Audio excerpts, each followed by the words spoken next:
Good evening to all of you. आज आपण फार्मेकोकायनेटिक्स मधील नेक्स्ट टॉपिक डिस्कस करणार आहोत. टॉपिक आहे डिस्ट्रीब्युशन. त्यामध्ये आपण डिस्ट्रीब्युशन प्रोसेस काय आहे ते समजून घेणार आहोत. त्यानंतर व्हॉल्यूम ऑफ डिस्ट्रीब्युशन म्हणजे काय आणि त्याचं क्लिनिकल सिग्निफिकन्स काय ते जाणून घेणार आहोत. शॉर्ट नोट याच्यावर येऊ शकते, volume of distribution and it's clinical significance. त्यानंतर रिडिस्ट्रीब्युशन फेनॉमेना 2 मार्कला युनिव्हर्सिटी एक्झाम मध्ये विचारलेला गेलेला क्वेश्चन आहे. रिडिस्ट्रीब्युशन फेनॉमेनाचा क्लिनिकल सिग्निफिकन्स आणि कोणता ड्रग रिडिस्ट्रीब्युशन फेनॉमेना दाखवतात. त्यानंतर प्लाझ्मा प्रोटीन बाइंडिंग, त्याचं क्लिनिकल सिग्निफिकन्स आपण पाहणार आहोत. तोही क्वेश्चन शॉर्ट नोट किंवा 2 मार्क्ससाठी विचारला जाऊ शकतो. ब्लड ब्रेन बॅरियर आणि प्लॅसेंटल बॅरियर याविषयी यावर क्वेश्चन विचारले जाणार नाही, परंतु ड्रग्स ब्लड ब्रेन बॅरियर कसं क्रॉस करता आणि ब्लड ब्रेन बॅरियरशी रिलेटेड काही गोष्टी आपण जाणून घेणार आहोत. तर ओव्हरऑल डिस्ट्रीब्युशन टॉपिक हा शॉर्ट नोट किंवा 2 मार्क्स, शॉर्ट नोट म्हणजे 4 मार्क्स क्वेश्चन असतील किंवा 2 मार्क्स, त्यासाठी महत्वाचा आहे. लॉंग क्वेश्चन असं डिस्ट्रीब्युशनवर विचारला जाणार नाही. तर आपण डिस्ट्रीब्युशन म्हणजे काय, कोणते फॅक्टर डिस्ट्रीब्युशन डिसाईड करतात, फॅक्टर्स अफेक्टिंग डिस्ट्रीब्युशन पाहणार आहोत आणि नंतर volume of distribution in detail आपण डिस्कस करणार आहोत. तर we will start with our session with what is distribution. We will discuss first.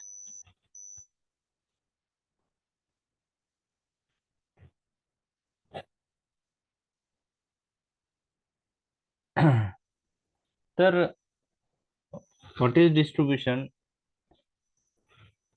It is a branch of pharmacokinetic which describe a reversible transfer of a drug from one location to another within the body. तर distribution म्हणजे काय की transfer of drug from one location to another. Okay, and in pharmacokinetic we have discussed there are 4 processes: absorption, distribution, metabolism and excretion. Drug absorb झाल्यानंतर किंवा I V रूटने आपण directly systemic circulation मध्ये ऍडमिनिस्टर करतो, तेव्हा तसं एंटर झाल्यानंतर drug plasma मध्ये आल्यानंतर किंवा सिस्टेमिक सर्क्युलेशन मध्ये आल्यानंतर नेक्स्ट प्रोसेस असते डिस्ट्रीब्युशन. म्हणजे ड्रग ब्लड मधून किंवा प्लाझ्मा मधून वेगवेगळ्या साईटला डिस्ट्रीब्यूट होतं. Okay, so reversible transfer of a drug from one location to another is known as distribution. सोपी डेफिनेशन आहे. तर हे डिस्ट्रीब्युशन मध्ये ड्रगला बायोलॉजिकल मेम्ब्रेन क्रॉस करावं लागतं. म्हणजे आपण ड्रग दिलं तर फर्स्ट प्रोसेस असते ऍब्सॉर्प्शन. आयव्ही साठी ऍब्सॉर्प्शनची गरज नाही, ते मी तुम्हाला सांगितलं. ड्रग डायरेक्ट सिस्टेमिक सर्क्युलेशन मध्ये आपण विथ सिरिंज अँड निडल किंवा इंट्राकॅथ आपण ऍडमिनिस्टर्ड करतो. तर ऍब्सॉर्प्शन प्रोसेस नंतर नेक्स्ट काय होतं ते आपण पाहणार आहोत. तर ड्रग ऍब्सॉर्ब झाल्यानंतर सिस्टेमिक सर्क्युलेशन मध्ये येतं. सिस्टेमिक सर्क्युलेशन मध्ये आल्यानंतर ते वेगवेगळ्या साईटला डिस्ट्रीब्यूट होतं. आता यामध्ये काय असतं की सर्क्युलेशन मध्ये ड्रग हे 2 फॉर्म मध्ये असतं. काही ड्रग, काही अमाऊंट, जितकं ड्रग सिस्टेमिक सर्क्युलेशन मध्ये आहे, जी अमाऊंट आहे त्यातली काही अमाऊंट ही प्लाझ्मा प्रोटीनला बाइंड असते आणि काही अमाऊंट ही फ्री असते. बरोबर आहे. जी फ्री अमाऊंट असते that is available for distribution, that you have to remember. आणि जसं फ्री अमाऊंट डिस्ट्रीब्यूट होईल, प्लाझ्मा मधली फ्री अमाऊंट कमी झाली तर प्लाझ्मा प्रोटीन बाउंड जे ड्रग आहे ते पण रिलीज होतं आणि ते पण फ्री होऊन डिस्ट्रीब्यूट होतं. तर सर्क्युलेशन मध्ये ड्रग हे बाउंड फॉर्म आणि अनबाउंड फॉर्म मध्ये असतं. बाउंड फॉर्म म्हणजे प्लाझ्मा प्रोटीनला बाइंड, अनबाउंड फॉर्म म्हणजे फ्री ड्रग. तर प्लाझ्मा प्रोटीन बाइंडिंग आपण नंतर डिटेलमध्ये पाहणार आहोत. तुम्हाला लक्षात ठेवायचं आहे की ऍसिडिक ड्रग हे अल्ब्युमिनला बाइंड होतात, बेसिक ड्रग हे अल्फा 1 ऍसिड ग्लायकोप्रोटीनला बाइंड होतात आणि काही ड्रग साठी स्पेसिफिक प्रोटीन्स असतात. बरोबर आहे. तर हे झालं बाउंड फॉर्म. आणि दुसरा फॉर्म असतो जो प्लाझ्मा प्रोटीनला बाइंड होत नाही. असा फॉर्म जो असतो त्याला फ्री ड्रग म्हणतात, अनबाउंड ड्रग म्हणतात, and that is available for distribution. तर डिस्ट्रीब्युशन मध्ये जे फ्री ड्रग सर्क्युलेशन मध्ये असतं ते वेगवेगळ्या साईटला डिस्ट्रीब्यूट होतं, आणि ही प्रोसेस चालू राहते जोपर्यंत अनबाउंड ड्रग प्लाझ्मा मधलं आणि टिश्यू फ्लुइड मधलं, म्हणजे वेगवेगळ्या साईटला डिस्ट्रीब्यूट झालं तर तो टिश्यू मध्ये जाईल ड्रग, तर अनबाउंड ड्रग प्लाझ्मा मधलं आणि टिश्यू फ्लुइड मधलं त्यांच्यात इक्विलिब्रियम डेव्हलप होत नाही तेपर्यंत ती डिस्ट्रीब्युशन प्रोसेस कंटिन्यू चालते. काही वेळाने दोन्ही साईट मधल्या दोन्ही साईटच्या ठिकाणचं म्हणजे प्लाझ्मा मध्ये असेल टिश्यू मधलं ड्रग हळूहळू कमी होतं ड्यू टू इलिमिनेशन. तर आपण पाहिलंय की काही वेळाने ड्रग बॉडीमधून इलिमिनेट होतं. तर हे झालं डिस्ट्रीब्युशन विषयी. तर इथं आपल्याला लक्षात ठेवायचं आहे की only free form is available for distribution, only unbound form is available for distribution, हे तुम्हाला लक्षात ठेवायचं आहे. ठीक आहे. नेक्स्ट, आता हे वेगवेगळ्या साईटला ड्रग जाऊ शकतो, बरोबर आहे. त्यात मी डिटेलमध्ये जाणार नाही. फॅक्टर्स अफेक्टिंग डिस्ट्रीब्युशन कोणते आहेत, ओके, कोणकोणत्या फॅक्टरवर डिस्ट्रीब्युशन डिपेंड्स आहे. तर आपण मागील लेक्चरमध्ये पाहिलं होतं की ऍब्सॉर्प्शन, डिस्ट्रीब्युशन, मेटाबॉलिझम आणि एक्सक्रीशन ह्या सर्वांसाठी drug has to cross biological membrane, आणि बायोलॉजिकल मेम्ब्रेन वेगवेगळ्या प्रोसेसने ड्रग क्रॉस करू शकतं. पॅसिव्ह डिफ्युजन आहे, फिल्ट्रेशन आहे, स्पेशलाइज ट्रान्सपोर्टमध्ये कॅरियर मेडिएटेडमध्ये फॅसिलिटेड डिफ्युजन आहे, ऍक्टिव्ह ट्रान्सपोर्ट आहे, त्यानंतर पिनोसाइटोसिस आहे. तर वेगवेगळ्या प्रोसेसनी ड्रग ट्रान्सफर होऊ शकतं, आणि ह्या प्रोसेस कशावर डिपेंड आहे तेच फॅक्टर डिस्ट्रीब्युशनसाठी महत्वाचे आहे. तर विच फॅक्टर्स अफेक्ट डिस्ट्रीब्युशन, तर distribution point of view, lipid soluble drug distributed easily in the body tissue with the help of passive diffusion. मग पॅसिव्ह डिफ्युजन कोणत्या फॅक्टरवर डिपेंड आहे आपण पाहिलेलं आहे, ते concentration gradient, then lipid solubility, ionization status depend on the pH of the medium in which drug present, okay, त्याच्याशी related आहे. तर पहा, lipid solubility, ionization at physiological pH, concentration gradient, okay. त्यानंतर extent of binding to the plasma protein and tissue protein. जर जास्त drug plasma प्रोटीनला bound राहिलेला असेल तर अनबाउंड फॉर्म प्लाझ्मा मधला कमी असेल, म्हणजे डिस्ट्रीब्युशनसाठी ड्रग थोडं कमी राहील, बरोबर आहे. डिस्ट्रीब्युशन हळूहळू होईल. तर extent of plasma protein binding and tissue protein binding is also important. Then next is differences in the regional blood flow. तर ज्या साईटला रक्तपुरवठा हा अतिशय चांगला असतो अशा साईटला ड्रग इझिली डिस्ट्रीब्यूट होतं, पहिले डिस्ट्रीब्यूट होतं, आणि त्यानंतर ज्या साईटला रक्तपुरवठा थोडा कमी असतो, ओके, त्या साईटला नंतर डिस्ट्रीब्यूट होतं. तर differences in the regional blood flow also decide the distribution. कुठं ड्रग डिस्ट्रीब्यूट होतं आहे ते त्या ब्लड फ्लोवर पण डिपेंड असतं. त्यानंतर काही टिश्यूवर स्पेसिफिक व्हेकल्स प्रेझेंट असतात, त्याला आपण ट्रान्सपोर्टर म्हणतो. तर काही ड्रग त्या ट्रान्सपोर्टरने डिस्ट्रीब्यूट होतात. तर presence of tissue specific transporter फार महत्वाचे आहे. जे ट्रान्सपोर्टरने ड्रग डिस्ट्रीब्यूट होतात असे ट्रान्सपोर्टर ज्या टिश्यूवर जास्त असतील त्या टिश्यू मध्ये ड्रग जास्त डिस्ट्रीब्यूट होणार आहे, ओके. तो presence of tissue specific transporter. त्यानंतर fat lean body ratio which can vary with age, sex and obesity. Fat lean body रेशोवर ही डिस्ट्रीब्युशन डिपेंड असतं. जर खूप फॅटी पर्सन असेल तर खूप सारी अमाऊंट ही ऍडिपोस टिश्यू मध्ये डिस्ट्रीब्यूट होते, फॅट मध्ये डिस्ट्रीब्यूट होते. जे ओबेस पेशंट असतात त्यामुळं जिथं डिझायर्ड साईडला ऍक्शन पाहिजे तिथं सफिशियंट क्वांटिटी गेली पाहिजे, आणि त्यामुळं अशा ओबेस पेशंटसाठी आपल्याला डोस जास्त लागतो, बरोबर आहे. तर लीन पेशंट असेल, खूप लुकडा पेशंट असेल, तर वेट कमी असेल नॉर्मल पेक्षा, तर डेफिनेटली ॲडिपोज टिश्यू मध्ये फॅट कमी असतं, आणि फॅट कमी असलं तर ड्रग तिचं डिपॉझिट कमी होईल, त्यामुळे अशा पेशंट कमी डोस मध्येही मॅनेज होऊ शकतो. तर फॅट लीन बॉडी रेशोवर पण डिस्ट्रीब्युशन डिपेंड असतं, आणि काही डिसिजेस मध्ये डिस्ट्रीब्युशन इफेक्ट होतं, जसं कंजेस्टिव्ह हार्ट फेल्युअर असेल, सिरोसिस असेल, युरेमिया असेल, तर ह्या डिसिजेस मध्ये ही डिस्ट्रीब्युशन एफेक्ट होऊ शकतो. तर हे वेगवेगळे फॅक्टर्स जे डिस्ट्रीब्युशन एफेक्ट करतात. म्हणजे डिस्ट्रीब्युशन साठी ही ड्रगला बायोलॉजिकल मेम्ब्रेन क्रॉस करून व्हेरियस टिश्यू मध्ये जावं लागतं. म्हणून हे फॅक्टर तुम्ही जर ट्रान्सपोर्ट अक्रॉस बायोलॉजिकल मेम्ब्रेन केलं असेल तर पहिले 3 फॅक्टर लगेच लक्षात राहतात. पॅसिव्ह डिफ्युजनशी रिलेटेड आहे. त्यानंतर प्लाझ्मा प्रोटीन बाइंडिंग वर डिस्ट्रीब्युशन डिपेंड आहे, रिजनल ब्लड फ्लोवर डिपेंड आहे, टिश्यू स्पेसिफिक ट्रान्सपोर्टरवर डिपेंड आहे, फॅट लीन बॉडी रेशोवर डिपेंड आहे. काही आजारपणात डिस्ट्रीब्युशन अफेक्ट होऊ शकतं, जसं कंजेस्टिव्ह हार्ट फेल्युअर असेल, सिरोसिस असेल किंवा युरेमिया असेल, तर त्यामध्येही डिस्ट्रीब्युशन अफेक्ट होऊ शकतं. तर हे फॅक्टर्स अफेक्टिंग डिस्ट्रीब्युशन आहे. जर 2 मार्कला विचारले तर त्यातले काही फॅक्टर तुम्हाला माहित पाहिजे. तर तुम्हाला एक लक्षात ठेवायचं बायोलॉजिकल मेम्ब्रेन याला डिस्ट्रीब्युशन प्रोसेससाठी क्रॉस करावं लागतं. तर त्याच्याशी रिलेटेड काही फॅक्टर इथं आहेत आणि ते तुम्हाला इझिली लक्षात ठेवता येऊ शकते जर ट्रान्सपोर्ट अक्रॉस बायोलॉजिकल मेम्ब्रेन हा टॉपिक तुमचा चांगला असेल तर. ओके, तर हे फॅक्टर्स अफेक्टिंग डिस्ट्रीब्युशन आहे.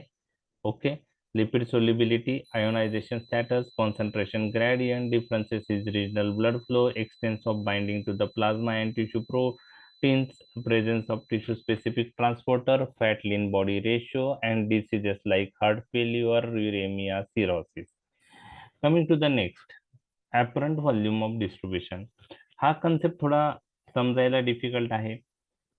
त्यानंतर त्याच्यामध्ये त्याचं क्लिनिकल सिग्निफिकन्स 2 मार्कला विचारले जाऊ शकतात. ओके, आणि काय आहे व्हॉल्यूम ऑफ डिस्ट्रीब्युशन ते आपण जाणून घेणार आहोत. तर पहिले आपण डेफिनेशन समजून घेणार आहोत. ती सिम्प्लिफाईड करून मी तुमच्याशी डिस्कस करेल. डेफिनेशन थोडी डिफिकल्ट आहे व्हॉल्यूम ऑफ डिस्ट्रीब्युशनची समजायला, आणि ती एक्झाम मध्ये एखाद्या वेळेस डेफिनेशन हे विचारलं जाऊ शकते, त्यामुळे ती मला ती टिप ऑफ टंग पाहिजे. लक्षात समजून घेतलं तर ते लक्षात ठेवायला सोपं आहे. ऍपरंट व्हॉल्यूम ऑफ डिस्ट्रीब्युशनला ऍपरंट व्हॉल्यूम म्हणजे काय, ते इमेजनरी व्हॉल्यूम आहे. ते का म्हणतात ते पण आपण डिस्कस करणार आहोत. तर what is apparent volume of distribution, first we will discuss that. तर काय आहे, तर सोप्या भाषेत मी सांगतो. Okay, it is the volume which is required, okay, which is required for for distribution, for distribution of drug, for distribution of drug. Okay, it is the volume required for distribution of a drug. Okay, it is the volume required for distribution of a drug if concentration of the drug throughout the body is same as that present in a plasma. थोडक्यात काय, it is the volume required for distribution of a drug with concentration throughout the body is same as that present in plasma. म्हणजे ड्रगचं जे plasma concentration आहे, plasma मध्ये ज्या concentration मध्ये drug आहे त्याच कॉन्सन्ट्रेशन मध्ये ड्रग पूर्ण बॉडीत डिस्ट्रीब्यूट होण्यासाठी जे व्हॉल्यूम लागतं त्याला व्हॉल्यूम ऑफ डिस्ट्रीब्युशन म्हणतात. Okay, so it is the volume that is required for distribution of a drug if concentration of the drug throughout the body is same as that present in plasma. Okay, तर हे झालं volume of distribution. म्हणजेच काय की ड्रगच्या distribution साठी जे volume लागतं, पण इथं क्लॉज काय आहे की concentration of the drug through out the body is same that as that present in plasma.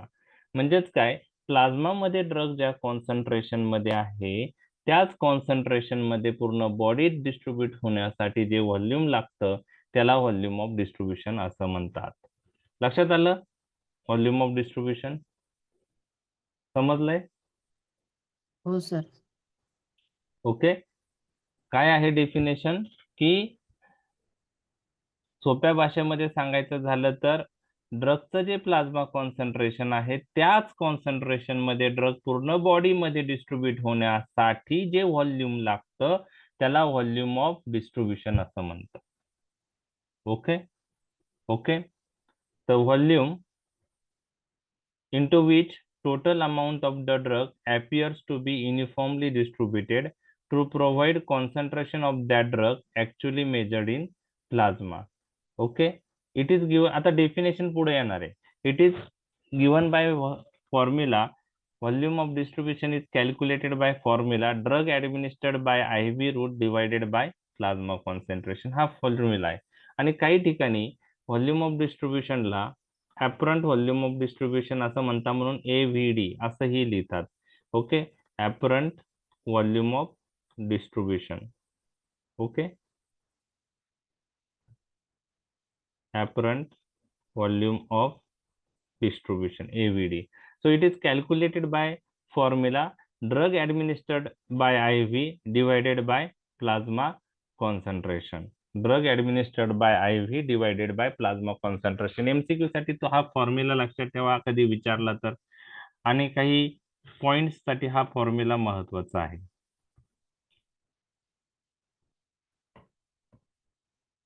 आता आपले बॉडीचं व्हॉल्यूम ऑफ डिस्ट्रीब्युशनचा जो कन्सेप्ट आहे त्यासाठी आपण म्हणजे ती डेफिनेशन काय आहे पहा. तर आपल्या बॉडीमध्ये वेगवेगळे सिस्टम्स आहे, वेगवेगळे कंपार्टमेंट आहे. व्हॉल्यूम ऑफ डिस्ट्रीब्युशन साठी आपण काय करणार आहोत की आपली बॉडी ही जी आहे ही सिंगल होमोजिनस कंपार्टमेंट कन्सिडर करणार आहोत. जरी आपल्या बॉडीत वेगवेगळे सिस्टीम आहे, कंपार्टमेंट आहेत असं म्हणू शकतो. So if body is considered as a single homogeneous compartment, okay, if a body is considered as single homogeneous compartment, volume of distribution is defined as the volume in which drugs appears to be distributed if concentration throughout the body was same as that present in plasma. So if a body is considered as single homogeneous compartment, volume of distribution defined as the volume in which drugs appears to be distributed if the concentration throughout the body was same in the plasma. तर शेवटचं वाक्य फार महत्वाचं. If the concentration throughout the body was same as that present in plasma. आता बघा, okay, so त्याला apparent volume of distribution का म्हणतात?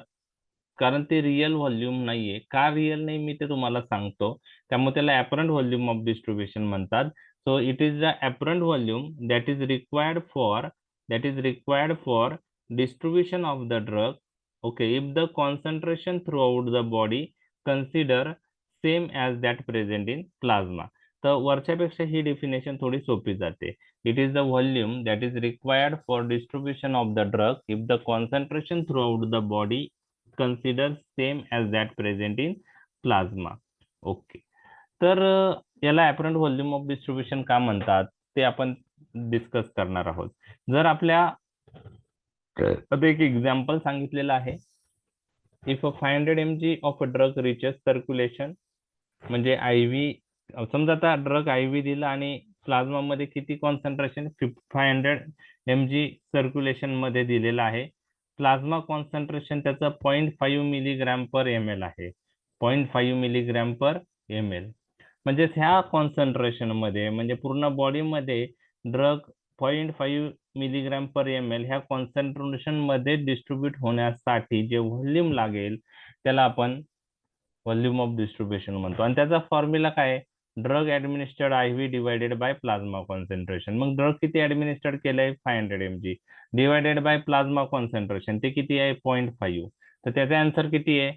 येईल मग 1000 ml. याचा अर्थ काय आहे की 0.5 मिलीग्रॅम पर ml ह्या कॉन्सन्ट्रेशन मध्ये पूर्ण बॉडीमध्ये ड्रग डिस्ट्रीब्यूट होण्यासाठी किती व्हॉल्यूम लागेल? किती व्हॉल्यूम लागेल? आन्सर किती आलंय? 1 लिटर. 1 लिटर 1000 ml लागेल. बरोबर आहे, 1000 ml व्हॉल्यूम लागेल ड्रगच्या डिस्ट्रीब्युशन साठी. जर पूर्ण बॉडीमध्ये ड्रगचं कॉन्सन्ट्रेशन काय असेल जे प्लाझ्मा मधलं आहे, प्लाझ्मा मधलं कॉन्सन्ट्रेशन काय आहे? 0.5 मिलीग्रॅम पर ml. ह्याच कॉन्सन्ट्रेशन मध्ये पूर्ण बॉडीमध्ये ड्रग डिस्ट्रीब्यूट होण्यासाठी आपल्याला किती ml व्हॉल्यूम लागेल? 1000 ml. So that is the volume of distribution of that drug. Okay, that much volume is required for distribution of a drug if the concentration of the drug throughout the body is same as that present in plasma. Okay. Okay. So which means you required 1000 ml of fluid to accommodate total 500 mg drug at a concentration 0.5 milligram per dl. Okay. आता normal 70 kg person मध्ये total body water content किती असतं ते आपण discuss करणार आहे. Okay. तर आपल्या शरीरामध्ये किती लिटर वॉटर असतं किंवा व्हॉल्यूम असतं बॉडी वॉटर? 42 लिटर. किती? 42 लिटर. लक्षात आलं? काही सेलच्या आत असतं, काही सेलच्या बाहेर असतं. सेलच्या बाहेर जे असतं, बरोबर आहे, तर समजा ह्या सेल आहे. ओके. टोटल सेल मध्ये किती असतं ते एक पाहणार आहोत. तर सेलच्या आत जे असतं त्याला इंट्रासेल्युलर व्हॉल्यूम म्हणतात आणि सेलच्या बाहेर जे असतं, ओके, त्याला एक्स्ट्रा सेल्युलर व्हॉल्यूम म्हणतात. आणि सेलच्या बाहेर म्हणजे काय? ह्या दोन सेलच्या मध्ये जी जागा असते त्याला, किंवा भरपूर ज्या सेलच्या मध्ये जागा असते त्याला आपण इंटरस्टिशियम असं म्हणतो. आणि त्यानंतर ब्लड व्हेसल मधलं व्हॉल्यूम. तर एक्स्ट्रा सेल्युलर फ्लुइड म्हणजे कोणतं? इंटरस्टिशियल फ्लुइड आणि प्लाझ्मा, ते दोन्ही मिळून एक्स्ट्रा सेल्युलर फ्लुइड होतं. आणि इंट्रासेल्युलर म्हणजे सेलच्या आत. तर इंट्रासेल्युलर प्लस एक्स्ट्रा सेल्युलर दोन्ही मिळून किती लिटर आहे आपल्याकडं बॉडीमध्ये? किती लिटर वॉटर आहे? 70 kg 82 litre. 42 litre. 42 litre. Litre. Yes. त्यातलं इंट्रासेल्युलर किती असतं? 28 लिटर. आणि एक्स्ट्रा सेल्युलर किती असतं? 14 लिटर. म्हणजे 2/3 इंट्रासेल्युलर असतो, 1/3 एक्स्ट्रा सेल्युलर असतो. आणि एक्स्ट्रा सेल्युलर मध्ये दोन पार्ट आहे. इंटरस्टिशियल फ्लुइड म्हणजे दोन सेलच्या मध्ये जे जागा असते त्याला इंटरस्टिशियम म्हणतात. आणि त्यातलं जे फ्लुइड आहे त्याला इंटरस्टिशियल फ्लुइड म्हणतात. ते आहे 10 लिटर. आणि ब्लड व्हेसल मधलं म्हणजे प्लाझ्मा किती असतं? Plasma volume 4 litre. म्हणजे 14 लिटर जे एक्स्ट्रा सेल्युलर असतं, 14 लिटर जे एक्स्ट्रा सेल्युलर असतं त्यामध्ये 10 लिटर हे इंटरस्टिशियल झालं. ओके. आणि 4 लिटर हे 4 प्लाझ्मा लिटर. व्हॉल्यूम झालं. मग टोटल 14 लिटर. आणि सेलच्या आत 28 लिटर असतं. Total 42 litre. बरोबर आहे? Total 42 litre. आता आपण एक्झाम्पल पाहिलं त्यामध्ये किती लिटर लागत होतं त्याला? 1000 लिटर. तेवढा अमाऊंट आपल्या हा. शरीरात प्रेझेंट आहे का? 1000 litre. 1000 ml.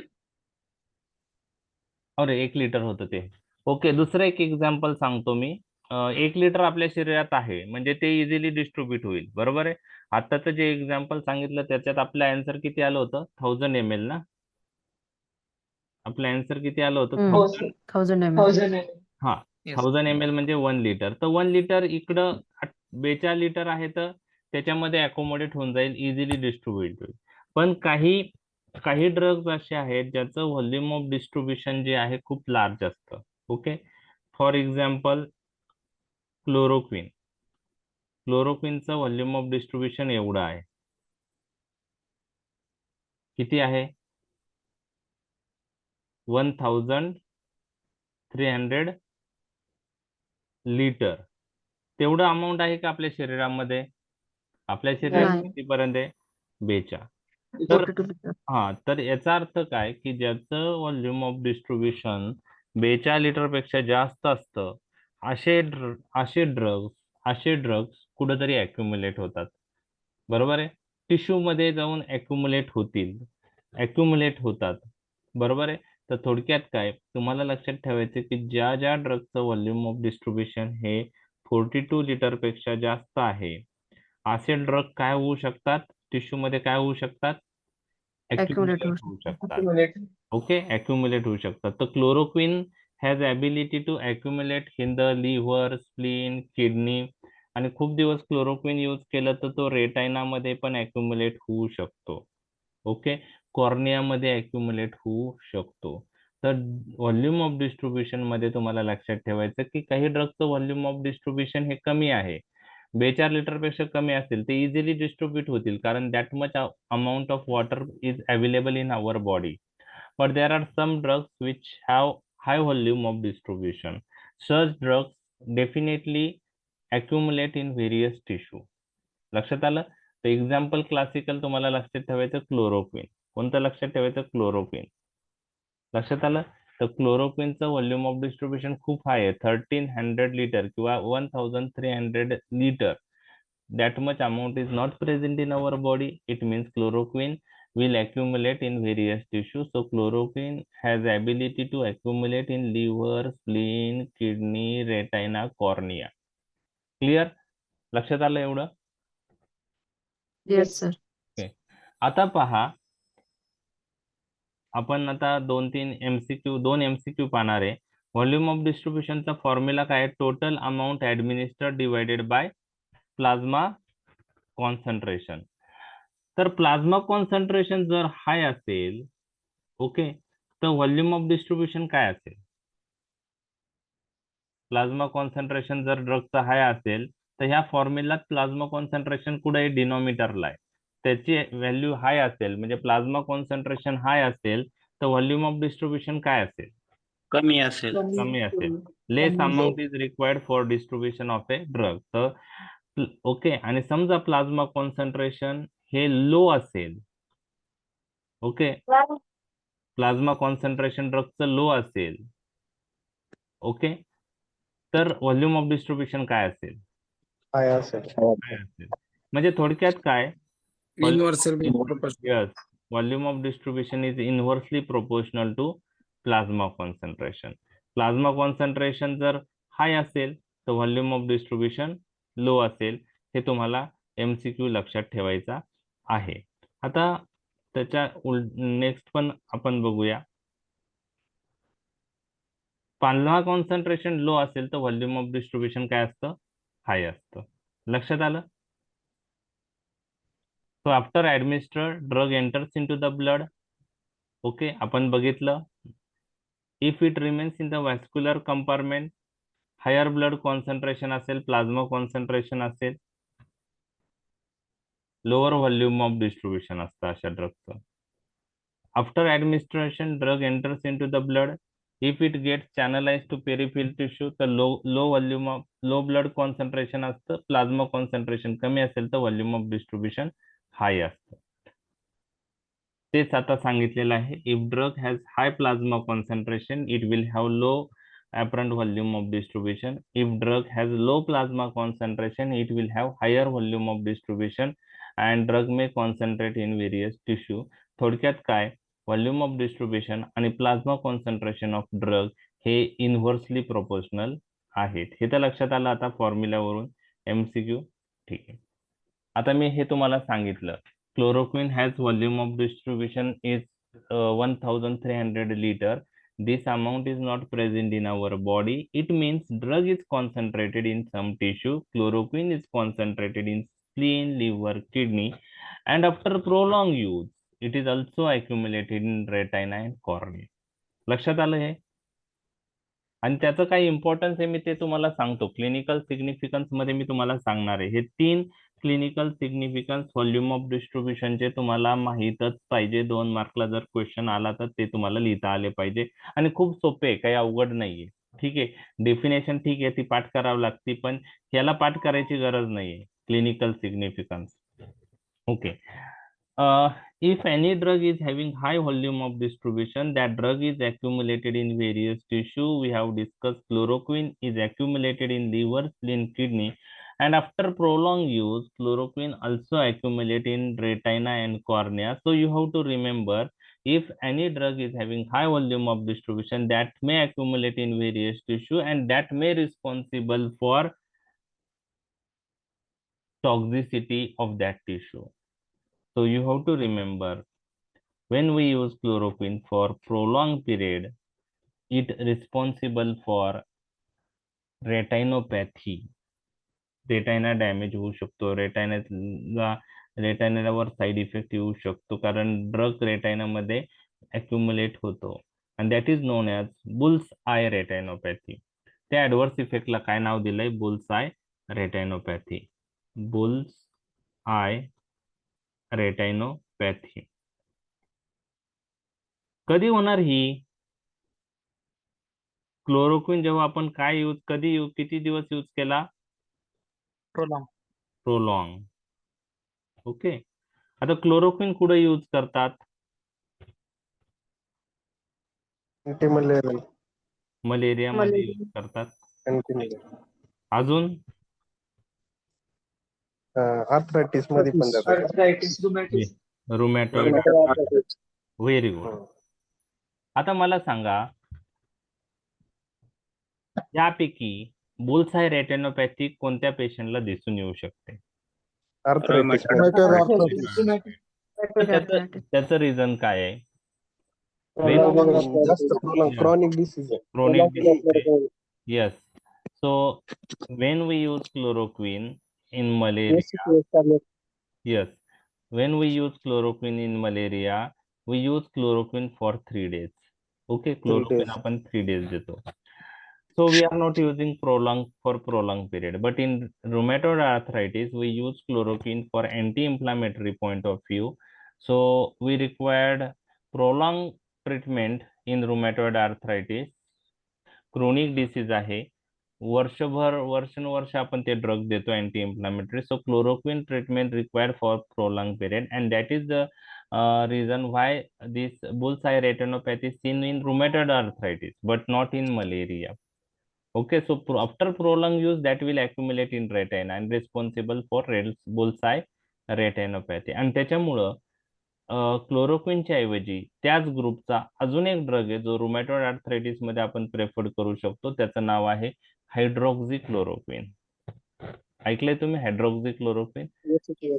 that has less chances of bullseye retinopathy. Hydroxychloroquine is better than chloroquine. लक्षात आलं? ओके. आता हे झालं पहिलं सिग्निफिकन्स, म्हणजे त्या ड्रगचं व्हॉल्यूम ऑफ डिस्ट्रीब्युशन जास्त असतं, असे ड्रग काही टिश्यू मध्ये डिपॉझिट होऊ शकतात आणि टॉक्झिसिटी होऊ शकते. आता दुसरा क्लिनिकल सिग्निफिकन्स आहे, ज्या ड्रगचं व्हॉल्यूम ऑफ डिस्ट्रीब्युशन जास्त असतं, ओके, त्या ड्रग देताना इनिशियल डोस आपल्याला जास्त द्यावा लागतो, त्याला लोडिंग डोस असं म्हणतात. का जास्त द्यावा लागतो ते मी तुम्हाला सांगणार आहे. If a drug is having high volume of distribution it has to be given by loading dose. का द्यावं लागतं? सो ज्या ड्रगचं व्हॉल्यूम ऑफ डिस्ट्रीब्युशन जास्त आहे असे ड्रग व्हेरियस टिश्यू मध्ये डिपॉझिट होतात, बरोबर आहे.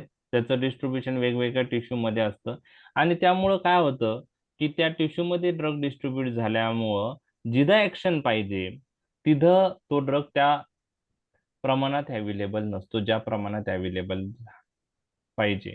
मग आता हे ओव्हरकम करायचंय का? इनिशियली ड्रग दिला तर वेगवेगळ्या साईटला डिस्ट्रीब्यूट झाला तरी सुद्धा जिथं ऍक्शन पाहिजे तिथं ड्रग सफिशियंट अमाऊंट मध्ये प्रेझेंट राहण्यासाठी आपल्याला काय करावं लागतं की तो इनिशियल डोस जो आहे तो जास्त ठेवावा लागतो. त्याला लोडिंग डोस असं म्हणतात.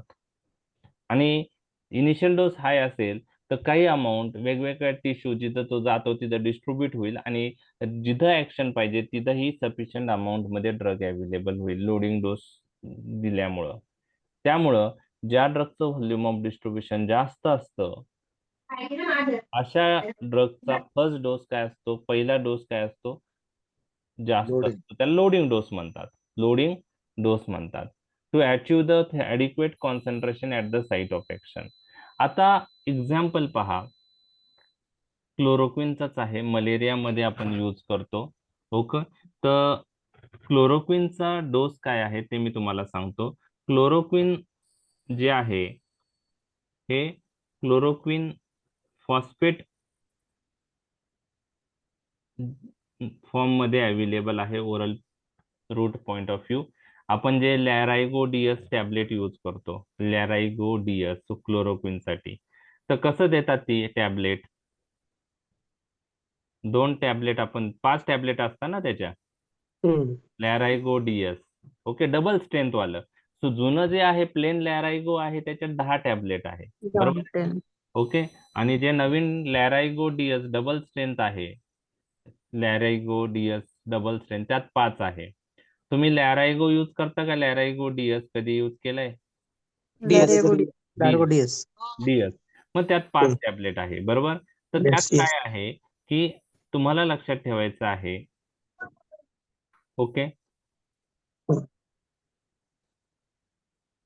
250 मिलीग्रॅम टॅबलेट आहे. Okay, chloroquine phosphate. याच्यामध्ये क्लोरोक्विन 150 मिलीग्रॅम आहे. क्लोरोक्विन बेस किती आहे त्याच्यात? 150. बरोबर आहे, 250 मध्ये. आता कसं आहे, बुक्स मध्ये क्लोरोक्विन बेस नुसार डोस दिलेला आहे.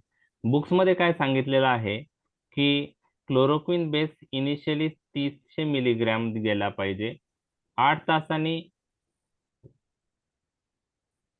150 मिलीग्रॅम गेला पाहिजे, दुसऱ्या दिवशी 150 मिलीग्रॅम गेला पाहिजे आणि तिसऱ्या दिवशी 150 मिलीग्रॅम गेला पाहिजे. आता 250 मिलीग्रॅम मध्ये क्लोरोक्विन बेस किती आहे? 150 मिलीग्रॅम. आणि जे डोस आहे तो बेस नुसार दिलाय, म्हणजे क्लोरोक्विन फॉस्फेट 250 आहे, त्यात क्लोरोक्विन 150 आहे. तर क्लोरोक्विन इनिशियली क्लोरोक्विन बेस जो आहे त्याला क्लोरोक्विन बेस म्हणतात. तर एका टॅबलेट मध्ये 150 मिलीग्रॅम क्लोरोक्विन बेस असतो लॅरायगो डीएस मध्ये. ओके, हे मी लॅरायगो डीएस च सांगत आहे. नाही सॉरी, हे क्लोरोक्विन ना, हा, हे प्लेन क्लोरोक्विन लॅरायगोचं सांगत आहे मी. प्लेन लॅरायगो जी आहे त्याचं सांगत आहे. 250 मिलीग्रॅम कंटेन्स 150 मिलीग्रॅम बेस, जी प्लेन लॅरायगो आहे. ठीक आहे, तर प्लेन लॅरायगो मध्ये किती टॅबलेटची स्ट्रीप येते? 10 टॅबलेट. Okay, 10 tablet. ओके, तर 10 टॅबलेटची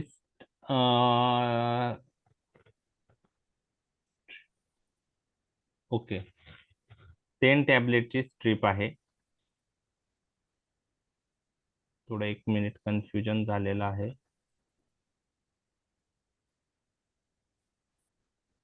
डोस जे आहे तो थोडं 1 मिनिट.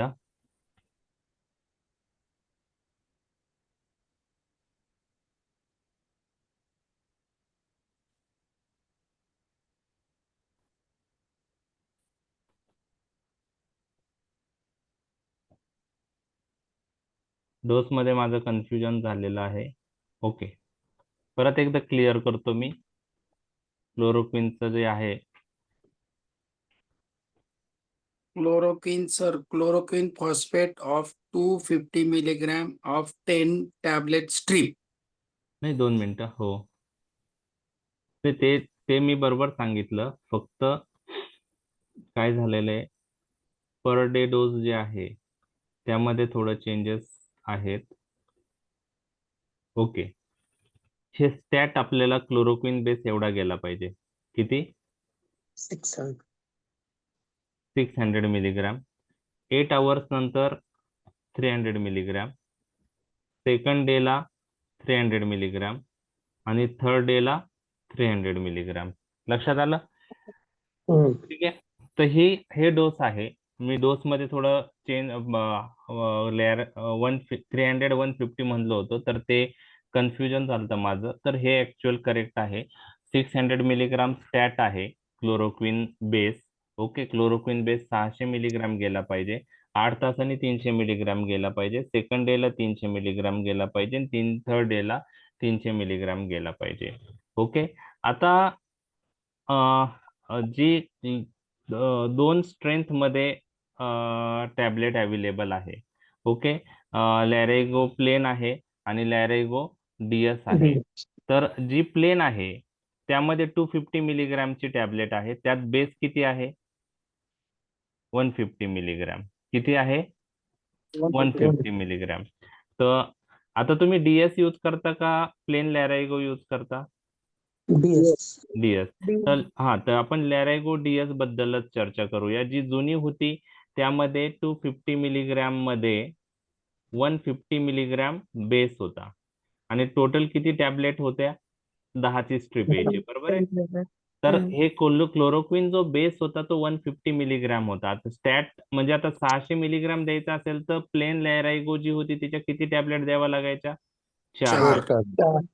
8 तासांनी 300 मिलीग्राम द्यायचं होतं तर किती द्यावा लागायच्या? 2 टॅबलेट. आणि सेकंड डे ला 2 द्यावा लागायच्या. ओके, आणि थर्ड डे ला 300 होण्यासाठी 150 मिलीग्राम बेस आहे त्या टॅबलेट मध्ये, परत 2, म्हणजे 4 स्टॅटला 8 तासांनी 2, सेकंड डे ला 2, थर्ड डेला 2 म्हणजे टोटल किती द्यावा लागायचे 10. 10. त्यानंतर आता जी लॅरायगो डीएस आहे, ओके, लॅरायगो डीएस जी Yes. टॅबलेट आहे त्याच्यामध्ये काय आहे, 500 मिलीग्रॅमची टॅबलेट आहे. ओके, किती मिलीग्रॅमची आहे, 500 मिलीग्रॅमची. त्यामध्ये बेस किती आहे, 300 मिलीग्रॅम आहे. म्हणजे प्लेन लॅरायगो आणि लॅरायगो डीएस मध्ये डबल चा फरक, म्हणजे लॅरायगो डीएस मध्ये स्ट्रेंथ डबल झालेली आहे म्हणून त्याला डीएस म्हणतात, डबल स्ट्रेंथ. म्हणजे 500 मिलीग्राम मध्ये 300 मिलीग्राम क्लोरोक्विन बेस आहे. क्लोरोक्विन फॉस्फेट 500 मिलीग्राम आहे, त्यात बेस 300 मिलीग्राम आहे. तर मग त्यावेळेस आपल्याला सेम डोसेस, स्टॅटला क्लोरोक्विन बेस 600 mg 8 तासांनी 300 mg, दुसऱ्या दिवशी 300 mg क्लोरोक्विन बेस, तिसऱ्या दिवशी 300 mg. मग लॅरायगो डीएसच्या स्टार्टिंगला किती टॅबलेट लागतील इथं, 600 mg 2 टॅबलेट. 8 तासांनी किती लागेल, एक टॅबलेट. वन दुसऱ्या टॅबलेट. दिवशी 1 टॅबलेट आणि तिसऱ्या दिवशी 1 टॅबलेट.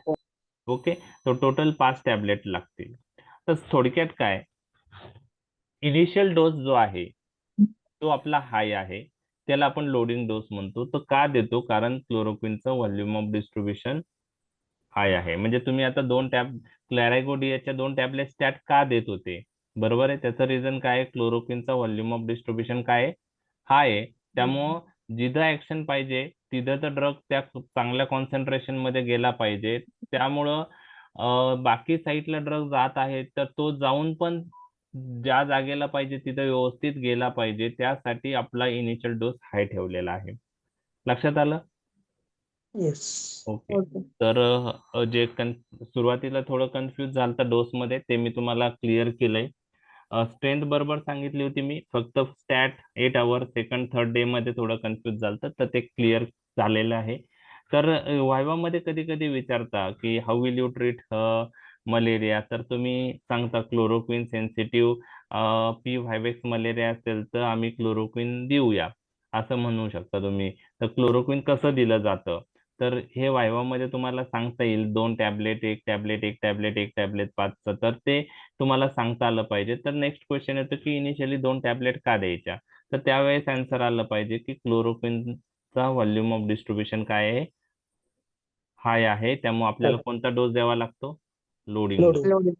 तर तुम्हाला अजून एक एमसीक्यू येईल की loading dose depends on what. तो loading dose depends on volume of distribution. कशावर डिपेंड असतो loading dose, volume of distribution high असेल तर लोडिंग डोस द्यावा लागेल, व्हॉल्यूम ऑफ डिस्ट्रीब्युशन लो असेल तर लोडिंग डोस द्यायची गरज नाही. तर loading dose depends on which parameter, the answer is volume of distribution. Clear झालं?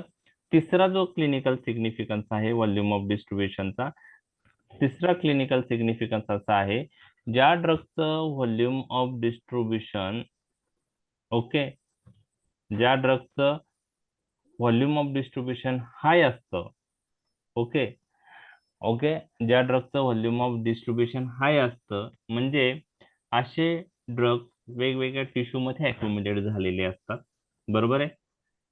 तर असे ड्रग्सची पॉइझनिंग झाली तर असे ड्रग्स हिमोडायलिसिस प्रोसेसने रिमूव्ह करणं डिफिकल्ट असतं. हिमोडायलिसिस माहिती आहे तुम्हाला? Yes sir. Okay, haemodialysis renal failure मध्ये आपण डायलिसिस करतो ना, तर त्यात काय करतात की त्या एका मशीन मध्ये ब्लड शिफ्ट होतं, ब्लड तिकडे जातं, टॉक्सिक सबस्टन्स रिमूव्ह होता आणि परत जे फिल्टर झालेलं चांगलं ब्लड आहे ते परत पेशंटच्या बॉडीमध्ये जातं, दिलं जातं, हिमोडायलिसिस. तर काही पॉइझनिंग मध्ये हिमोडायलिसिस प्रोसेस करतात, काही पॉइझनिंगच्या मॅनेजमेंट मध्ये. पण काही सबस्टन्ससाठी हिमोडायलिसिस प्रोसेस उपयुक्त ठरत नाही. त्यामध्ये कोणत्या ड्रगसाठी हिमोडायलिसिस प्रोसेस करून फायदा नाही, ज्या ड्रगचं व्हॉल्यूम ऑफ डिस्ट्रीब्युशन जास्त असतं, अशा ड्रग टिश्यू मध्ये अक्युमुलेट झालेले असतात. तुम्ही हिमोडायलिसिस प्रोसेसने ब्लड मध्ये जे ड्रग आहे ते रिमूव्ह होईल, पण टिश्यू मधलं ड्रग जाणार नाही ना. टिश्यू मध्ये अक्युमुलेट झालेलं ड्रग ते रिमूव्ह नाही होत हिमोडायलिसिस प्रोसेसने. लक्षात आलं?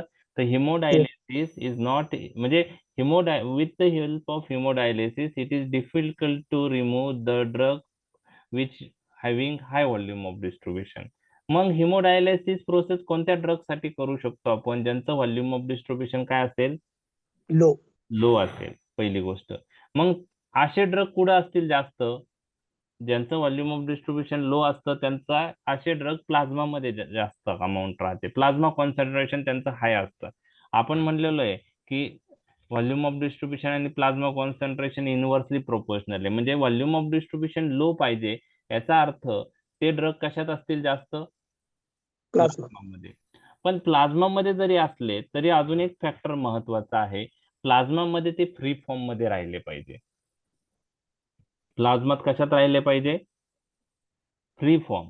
फ्री फॉर्म आणि बाउंड म्हणजे अनबाउंड फॉर्म, आणि दुसरा बाउंड फॉर्म आहे. बाउंड फॉर्म म्हणजे कशाला बाउंड असतो तो, प्लाझ्मा प्रोटीन्सला.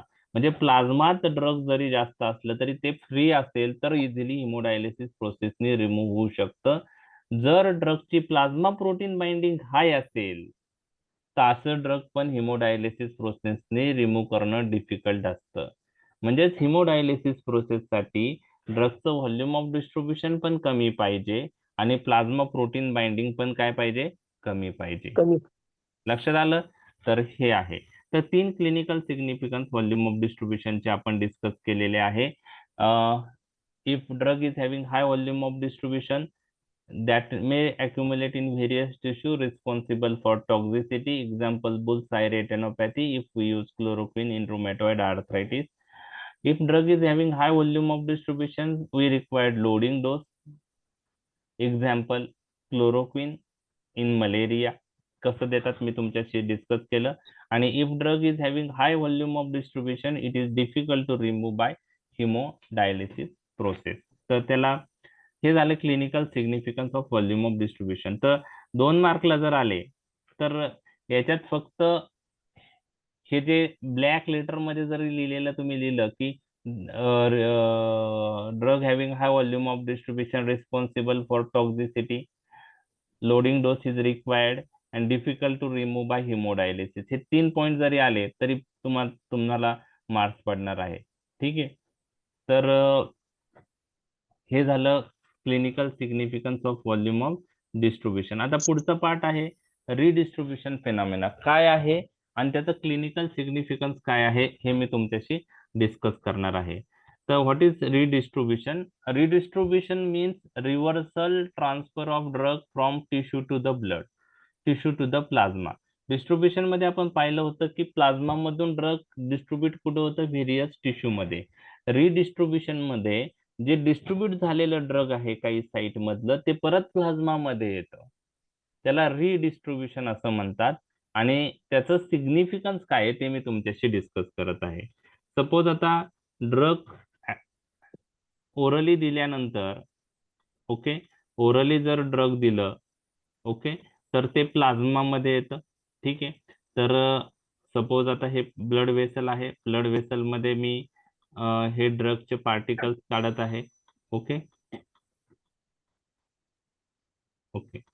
तर आता हे प्लाझ्मा मध्ये आल्यानंतर नेक्स्ट प्रोसेस काय आहे, डिस्ट्रीब्युशन. ओके, ओरली ड्रग दिलं, प्लाझ्मा मध्ये आलं, सिस्टेमिक सर्क्युलेशन मध्ये आलं. आता हे ड्रग डिस्ट्रीब्युट होणार आहे. ओके, हे ड्रग काय होत आहे, डिस्ट्रीब्युट होत आहे.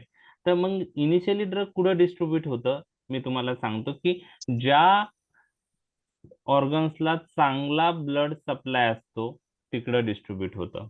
ओके, मग त्यामध्ये हार्ट आहे, ब्रेन आहे, किडनी आहे. तर या ऑर्गन्सला ब्लड सप्लाय चांगला आहे. मग इनिशियली ड्रग कुठं डिस्ट्रीब्युट होणार आहे, हार्ट, ब्रेन, किडनी. बरोबर आहे. पण डिस्ट्रीब्युट झाल्यामुळं काही अमाऊंट डिस्ट्रीब्युट होईल, त्यामुळं प्लाझ्मा मधली काही अमाऊंट कमी होईल आणि ती कुठं जाईल, हार्ट, ब्रेन, किडनी मध्येच जाईल. बरोबर आहे. ठीक आहे. त्यानंतर हे झालं पहिली प्रोसेस.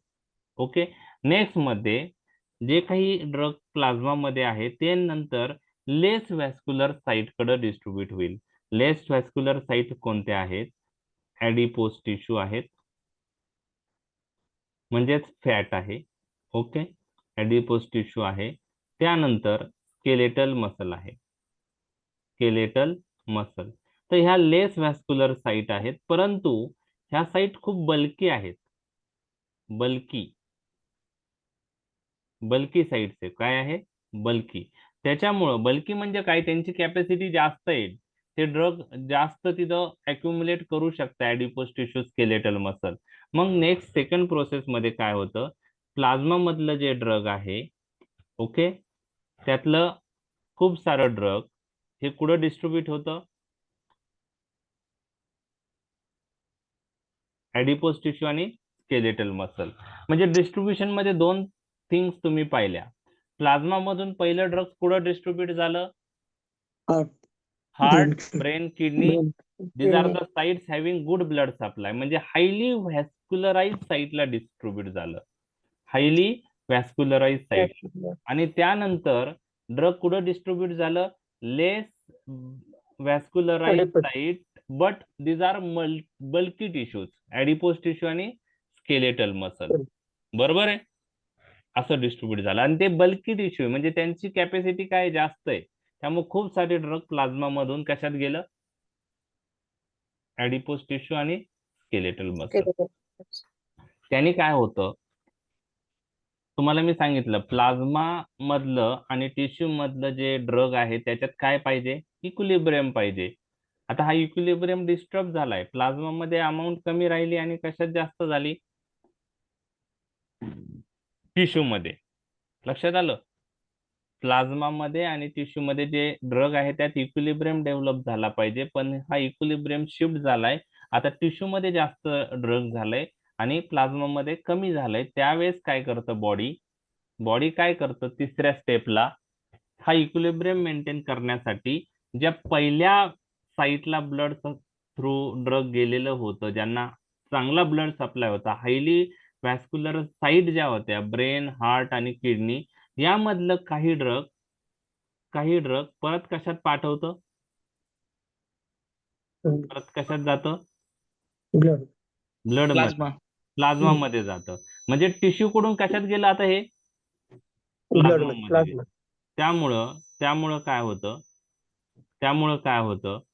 त्यामुळं ज्या हायली व्हॅस्क्युलाराइज साईट आहे, हार्ट, ब्रेन आणि किडनी, तिथलं ड्रगचं कॉन्सन्ट्रेशन काय होईल, कमी होईल. तिथली ड्रगची लेवल काय होईल, कमी होईल. कारण ते ड्रग कुठं शिफ्ट झालं, प्लाझ्मा मध्ये. याला रिडिस्ट्रीब्युशन असं म्हणतात, reversal transfer of drug from tissue to the blood.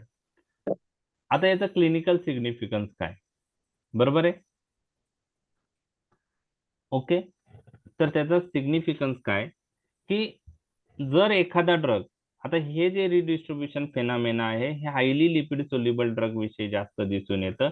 त्यामध्ये थायोपेंटन सोडियम नावाचा ड्रग आहे, त्याच्याबद्दल आपण ऐकणार आहोत की याचं क्लिनिकल सिग्निफिकन्स काय. तुम्हाला थायोपेंटन सोडियम माहिती आहे, ओटी मध्ये काहींनी ऐकलं असेल, थायोपेंटोन सोडियम हा जनरल एनास्थेटिक एजंट आहे. काय, general anaesthetic agent, barbiturate group मधला ड्रग आहे thiopentone sodium. It is a ultra short acting barbiturate, ultra म्हणजे खूप कमी ऍक्शन आहे, ultra short acting barbiturate, short पेक्षा कमी, ultra short acting barbiturate, thiopentone sodium. पुढे यूज करता हा अनेस्थेशिया मध्ये भूल देण्यासाठी सुरुवातीला जो देतो त्याला इंडक्शन ऑफ अनेस्थेशिया म्हणतात, आणि मेंटेनन्स साठी मग लॉंग ऍक्टिंग ड्रग नंतर देतात. पण हा रॅपिड ऍक्टिंग ड्रग आहे, बरोबर आहे, पण त्याची ड्युरेशन ऑफ ऍक्शन काय आहे, खूप खूप कमी आहे. मग हा इंडक्शन ऑफ अनेस्थेशिया साठी वापरतात, इंडक्शन ऑफ अनेस्थेशिया. तर हा दिल्यानंतर काय होतं की हा ड्रग हायली लिपिड सोल्युबल आहे, तो पटकन हायली परफ्यूज साईट कडे जातो, त्यामध्ये ब्रेन, हार्ट, किडनी आहे, बरोबर आहे. आता भूल देण्यासाठी त्या ड्रगची ऍक्शन कुठं झाली पाहिजे,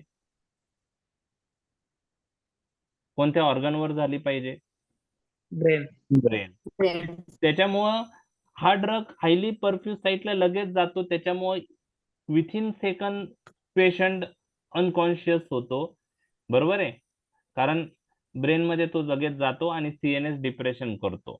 त्यानंतर तो ऍडिपोज टिश्यू आणि स्केलेटल मसल मध्ये जातो, तीच बल्की साईट आहे. मग त्यामुळे प्लाझ्मा कॉन्सन्ट्रेशन काय होतं, कमी होतं.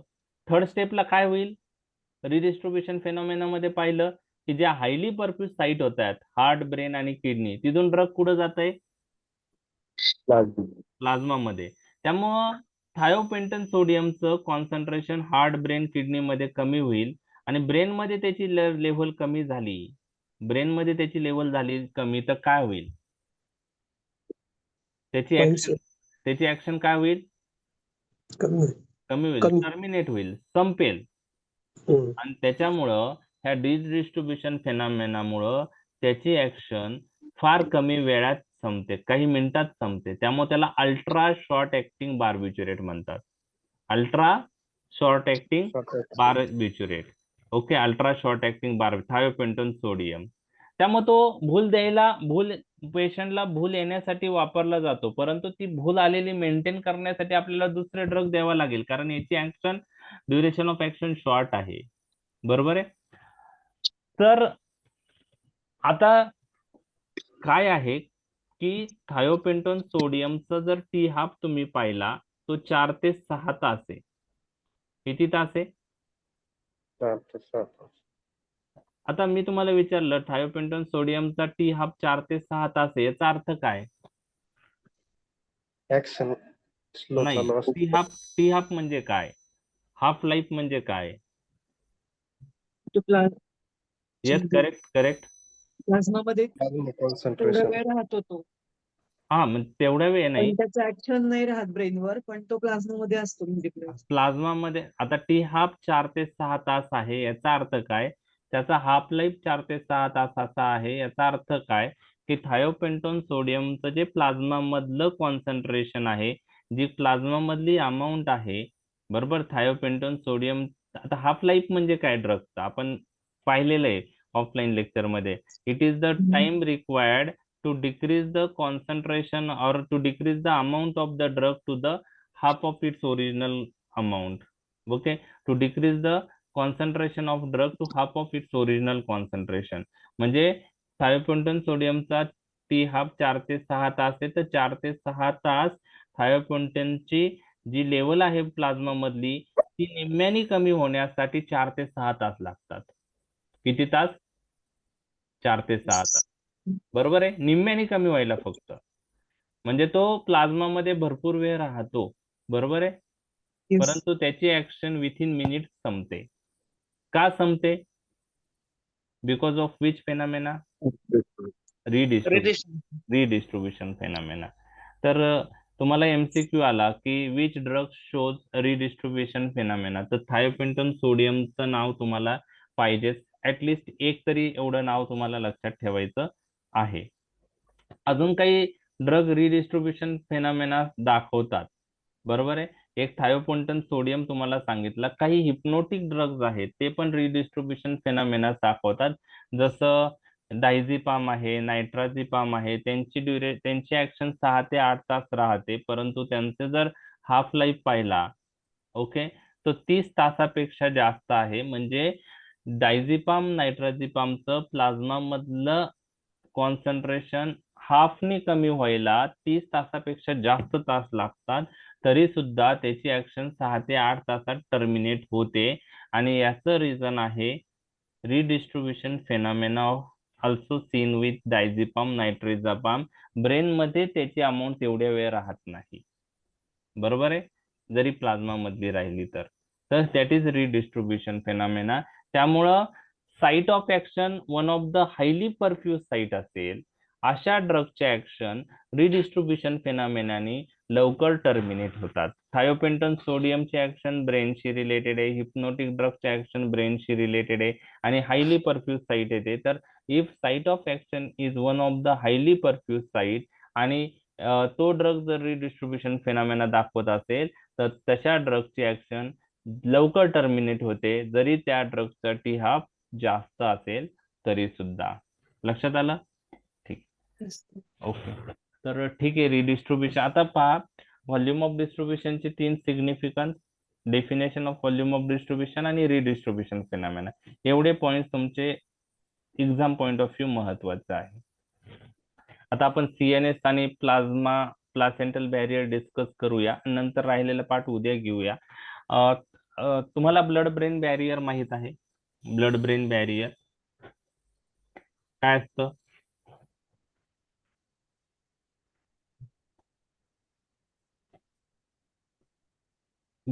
ब्लड ब्रेन बॅरियर काय आहे आणि त्याचं सिग्निफिकन्स काय आहे,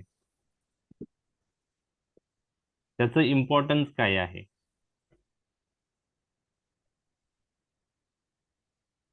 समजा आता ही ब्रेन कॅपिलरी आहे, ओके, आणि ही युजल कॅपिलरी आहे. तर मी ब्रेन कॅपिलरी इथं दाखवतोय आणि ही युजल कॅपिलरी आहे. ब्लड वेसल मध्ये कॅपिलरी माहिती आहे तुम्हाला, बरोबर आहे? Blood vessel capillary. तर युजल कॅपिलरीचा विचार केला ना, तर युजल कॅपिलरीला एंडोथेलियल लाइनिंग ही अशी असते. म्हणजे दोन एंडोथेलियल लाइनिंगच्या मध्ये काय आहे? एंडोथेलियल सेल्स आहे, त्याच्यामध्ये काय आहे दिसतंय तुम्हाला? गॅप. गॅप, बरोबर आहे? Paracellular space. ओके, पॅरासेल्युलर स्पेस, व्हेरी गुड. तुम्हाला टर्मिनॉलॉजी आता कळलेल्या आहेत. मग इथून ड्रग इझिली फिल्टर होऊ शकतं कॅपिलरीज मधून, बरोबर आहे? युजल कॅपिलरी मधून लार्ज मॉलिक्यूल पण फिल्टर होऊ शकतात, बरोबर आहे? पण ब्रेनच्या बाबतीत काय आहे की ब्रेन कॅपिलरीज मध्ये काय आहे फरक पहा. ही एंडोथेलियल लाइनिंग ब्रेन कॅपिलरीज मध्ये अशी,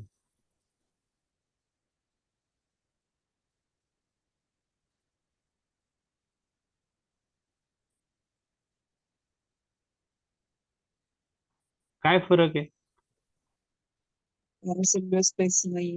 नाही, म्हणजे there is a tight junction of the endothelial sale.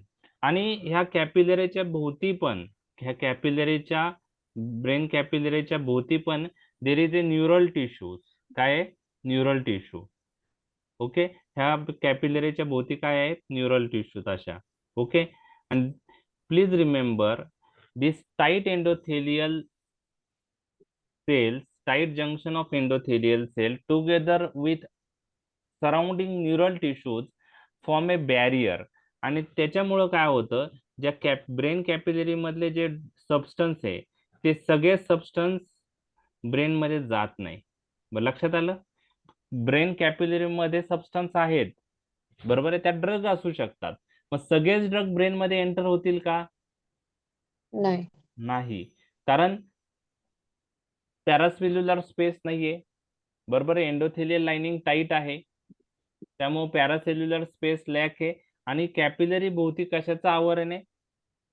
Neural टिश्यूचं.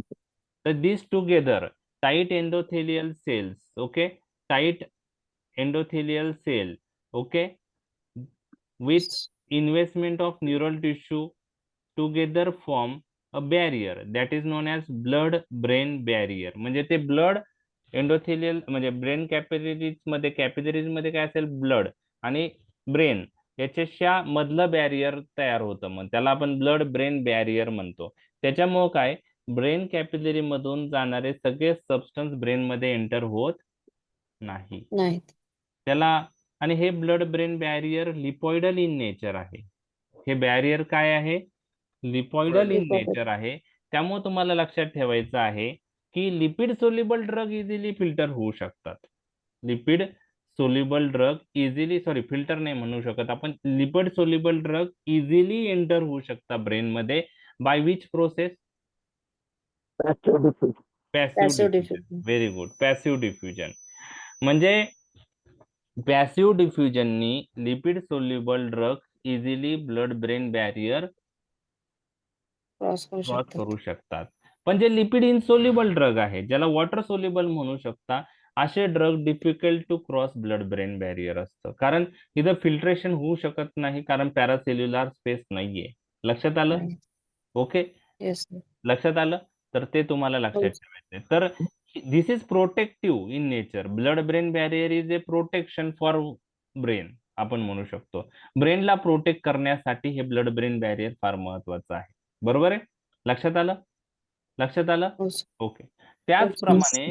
त्याचप्रमाणे ह्या बॅरियरवर काही इफ्लक्स ट्रान्सपोर्टर प्रेझेंट असतात. कोणते इफ्लक्स ट्रान्सपोर्टर? पी ग्लायकोप्रोटीन, हे नाव तुम्हाला मी सांगितलेलं आहे आधी. P glycoprotein efflux transporter. त्यानंतर organic anion transport protein present. तुम्ही फक्त इफ्लक्स ट्रान्सपोर्ट, आता हे तुम्हाला एक्झाम मध्ये कोणी विचारणार नाही बरं का. फक्त तुम्हाला वाहिवात किंवा कुठं काही आलं तर एमसीक्यू पॉईंट ऑफ व्ह्यू थेरीवर लिहिला याच्यावर प्रश्न येणार नाही. फक्त आपल्याला समजून घ्यायची की ह्या ब्लड ब्रेन बॅरियर जे आहे याच्यावर काही ट्रान्सपोर्टर पण प्रेझेंट असतात. ट्रान्सपोर्टरचं काम काय आहे? सबस्टन्स एका साईड कडून दुसऱ्या साईड कडे नेणं. याला इफ्लक्स ट्रान्सपोर्टर म्हणतात. याचा अर्थ हे सबस्टन्स कुठून येत आहे? ब्रेन मधून कॅपिलरीज मध्ये. इफ्लक्स ब्रेन मधून ते काय करताय? सबस्टन्सचा इफ्लक्स करताय. ब्रेन मधून कडे पाठवताय ते ब्लड मध्ये. बरोबर आहे. म्हणजे एखादा सबस्टन्स ब्रेन मध्ये एंटर जरी झाला काही, तर काही सबस्टन्स असे असतात की ते परत ब्लड मध्ये फेकले जातात with the help of efflux transporter. मग हे ब्रेन साठी चांगलं आहे का नाही? हो सर. आहे. म्हणजे जे काही सबस्टन्स आहे जे ब्रेनला हानिकारक असू शकतात असे इफ्लक्स झाले तर चांगलंच आहे. बरोबर आहे. तर हे इफ्लक्स ट्रान्सपोर्टर पण ब्लड ब्रेन बॅरियर प्रेझेंट असतात आणि ते पण ब्लड ब्रेन बॅरियर म्हणजे बॅरियर म्हणून ते कार्य करतात. म्हणजे जे सबस्टन्स एंटर जरी झाले तरी काही सबस्टन्स परत बाहेर फेकले जातात. त्याला इफ्लक्स ट्रान्सपोर्टर असं म्हणतात. त्यानंतर काय आहे? आता हे फक्त आपल्याला टर्मिनॉलॉजी समजून घ्यायचे आहे. ओके. आता मी तुम्हाला सांगितलं this is lipoidal in nature, so unionized drug is lipid soluble. So unionized lipid soluble drug can cross blood brain barrier किंवा blood CSF barrier by passive diffusion. मग खूप सारे एक्झाम्पल आहे, त्यात मी काही जात नाही. तुम्हाला एक लक्षात ठेवायचंय, केमिकल स्ट्रक्चरचा जर विचार केला तर टर्शरी कंपाऊंड्स आणि क्वाटर्नरी कंपाऊंड्स मधला फरक काय आहे? Tertiary compounds are lipid soluble आणि quaternary compounds are lipid insoluble. The tertiary compounds are lipid soluble, so easily cross blood-brain barrier. And quaternary compounds are lipid insoluble, so these compounds do not cross blood-brain barrier by passive diffusion. आता example आता लक्षात ठेवणं difficult आहे, पण याच्यामध्ये जे lipid soluble आहे त्यात मी तुम्हाला सांगेल हे तरी लक्षात ठेवा. फायझोस्टिग्मिन. आता जे ड्रग ब्रेनवर ऍक्ट होतं ते क्रॉस होणारच आहे. इथर, हॅलोपेन, थायोपेंटॉन, सोडियम. तर फायझोस्टिग्मिन लक्षात ठेवा.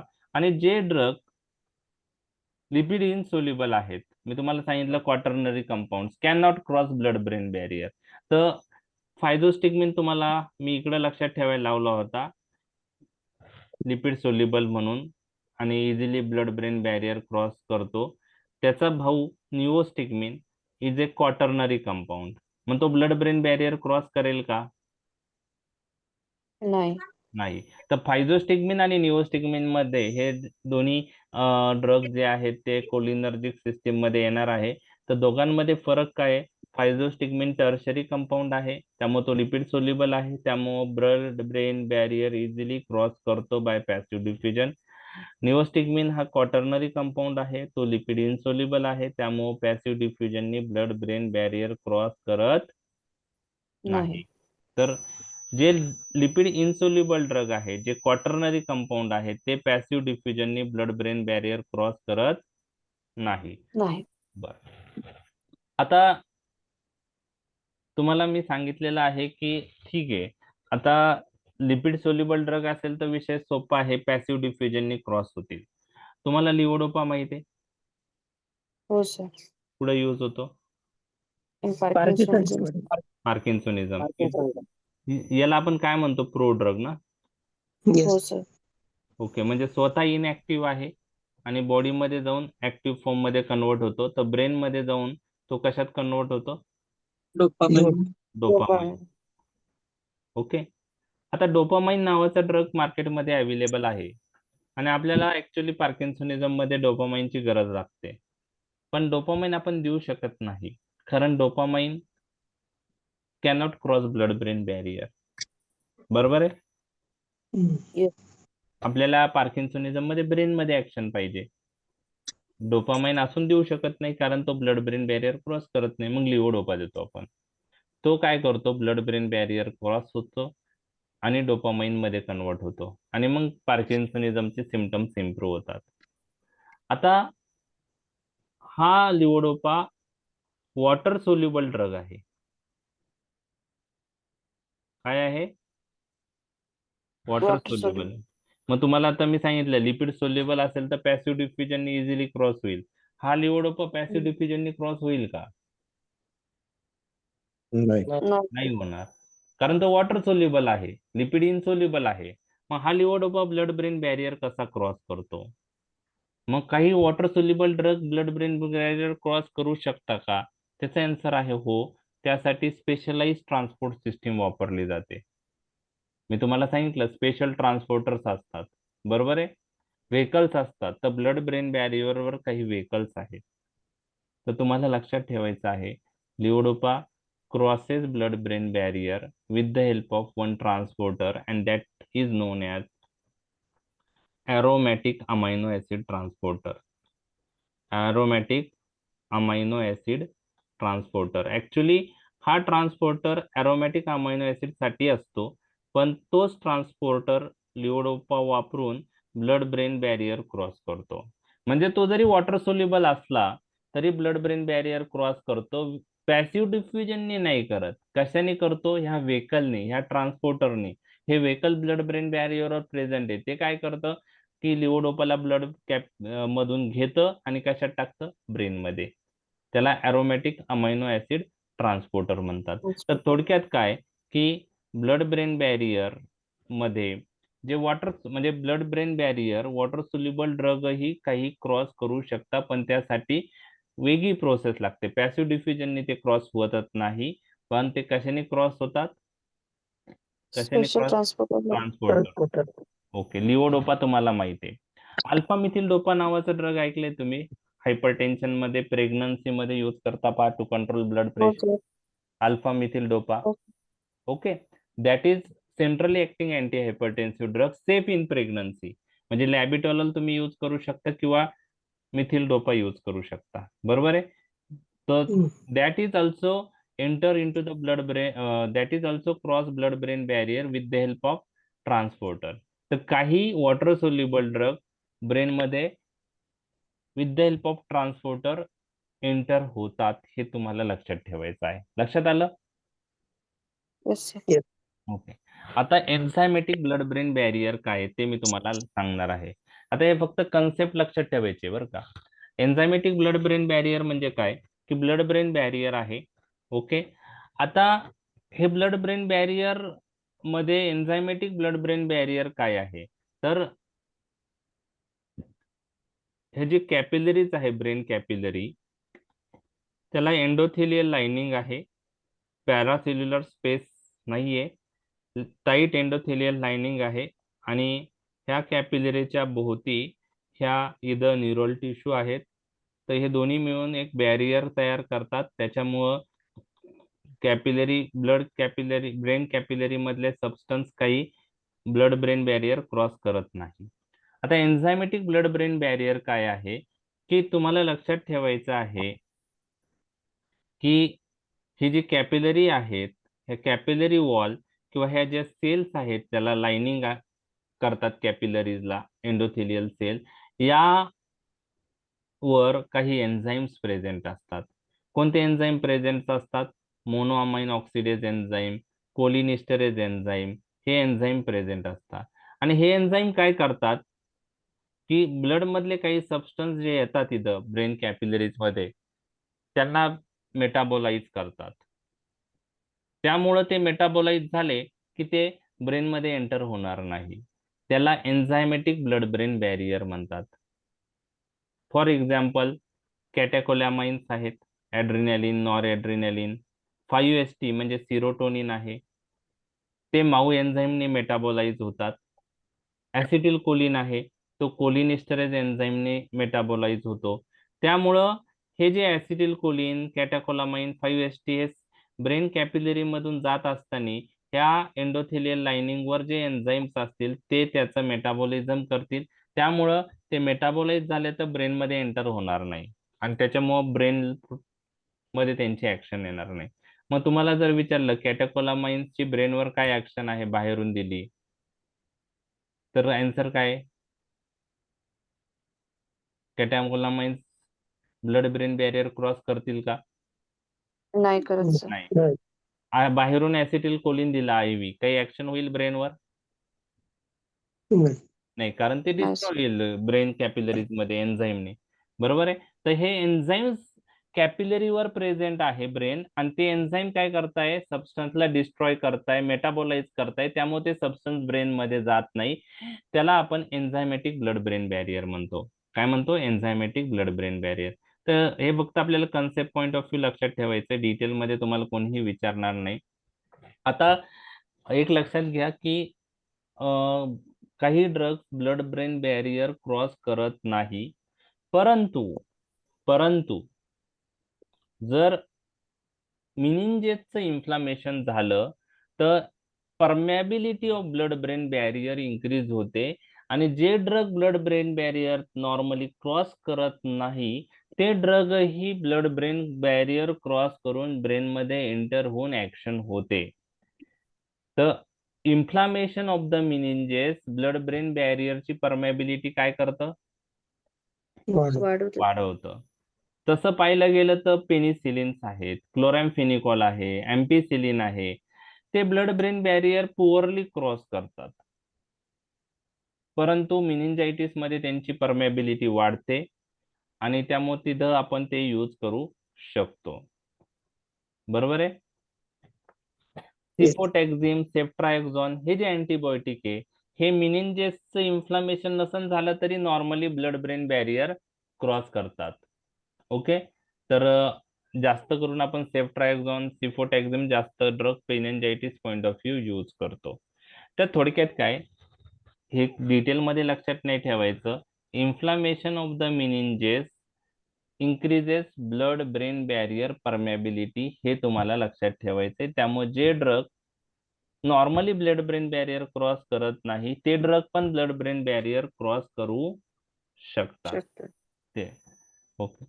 आता हा पण अॅनाटॉमी पार्ट आहे. काही ठिकाणी ब्लड ब्रेन बॅरियर डिफिशियंट आहे. कोणकोणत्या ठिकाणी ब्लड ब्रेन बॅरियर डिफिशियंट आहे? 5 साईट आहेत अॅनाटॉमी मध्ये, त्या तुम्हाला आले पण असतील. आता तुम्हाला हे काही लक्षात ठेवायचे नाहीत. कोणकोणत्या साईट्स आहे? पिट्युटरी ग्लँड, तिथं ब्लड ब्रेन बॅरियर डिफिशियंट असतं. पिनियल ग्लँड, तिथं ब्लड ब्रेन बॅरियर डिफिशियंट असतं. एरिया पोस्टिमा हे साईड जी आहे ती floor of the fourth ventricle तिथं असते, आणि area postrema near the floor of the fourth ventricle तिथं CTZ लोकेटेड असतो. तर तुम्हाला लक्षात ठेवायचंय CTZ is also not protected by blood brain barrier, किंवा तुम्ही असं म्हणू शकता CTZ is located outside the blood brain barrier. Outside the blood brain barrier. त्याचं काय सिग्निफिकन्स आहे मी तुम्हाला सांगणार आहे. मेडियन इमिनन्स आणि कोरॉइड प्लेक्सस कॅपिलरी ह्या site blood brain barrier deficient site आहे, तिथं ब्लड ब्रेन बॅरियर प्रेझेंट नसतं. कोणकोणत्या site? Pituitary gland, pineal gland, area postrema near the floor of fourth ventricle where CTZ is located, median eminence आणि chloride plexus capillaries. Okay. तर तुम्हाला काय आहे की मी तुम्हाला फक्त CTZ सांगणार आहे. एवढं करून आपण थांबूया. हा ब्लड ब्रेन बॅरियर आहे, बरोबर, सपोज, आणि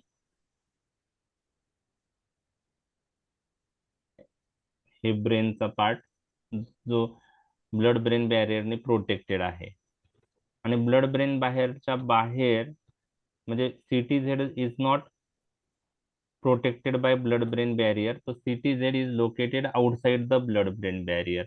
तुम्हाला CTZ स्टिम्युलेट झाला तर काय होईल ते माहिती आहे? Chemoreceptor trigger zone.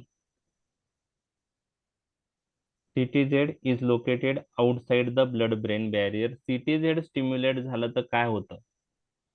Very good, vomiting होतं. Very good. तर हे ओमेटिंग होतं. मग तुम्ही मला सांगा lipid soluble drug blood brain barrier easily cross करतात पॅसिव्ह डिफ्युजनने. Lipid insoluble drug blood brain barrier passive डिफ्युजनने क्रॉस करत नाही.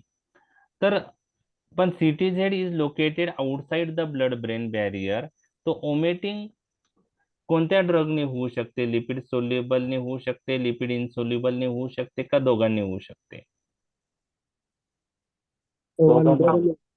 दोन्ही प्रकारच्या ड्रगने होऊ शकते, कारण CTZ वर लिपिड सोल्युबल ड्रग पण ऍक्ट होऊ शकतो, लिपिड इनसोल्युबल ड्रग पण ऍक्ट होऊ शकतो, कारण त्यांना ब्लड ब्रेन बॅरियर क्रॉस करायची गरज नाही लिपिड इनसोल्युबल ड्रगला, कारण CTZ कुठं प्रेझेंट आहे? ब्लड ब्रेन Outside the बॅरियरच्या blood बाहेर barrier. Side. So any drug lipid soluble as well as insoluble can produce vomiting. लक्षात आलं? ओके. आता अजून एक याचं सिग्निफिकन्स तुम्हाला सांगतो. लिओडोपा नावाचा ड्रग आपण पार्किन्सोनिझम मध्ये देतो, बरोबर आहे? लक्षात आलं? तो कशात कन्वर्ट होतो? डोपामाइन. Dopamine मध्ये. डोपामाइन. ओके. आणि खूप सारा हा पेरिफेरीलाच होतो, बरोबर आहे? आणि only 1 to 2% blood brain barrier cross करतो, आणि ब्रेन मध्ये लिओडोपा कन्वर्ट होतो डोपामाइन मध्ये, जो जातो तो. ओके. डोपामाइन मध्ये कन्वर्ट होतो, आणि हा डोपामाइन पार्किन्सोनिझम मध्ये बेसल गँग्लियावर डोपामाइन रिसेप्टरवर ऍक्ट होतो. कोणत्या? डोपामाइन रिसेप्टरवर. आणि त्यामुळे इम्प्रूव्हमेंट होते पेशंट मध्ये. तर लिओडोपा जो कार्य करतो हा प्रोड्रग आहे, ब्रेन मध्ये जातो, कशात कन्वर्ट होतो? डोपामाइन मध्ये. आणि हा डोपामाइन कोणत्या रिसेप्टरवर ऍक्ट होतो? डोपामाइन कोणत्या रिसेप्टरवर ऍक्ट होतो? डोपामाइन रिसेप्टरवर. म्हणजे लिओडोपा ब्रेन मध्ये जाऊन कशात कन्वर्ट होतो? डोपामाइन मध्ये. आणि डोपामाइन कशावर कार्य करतो?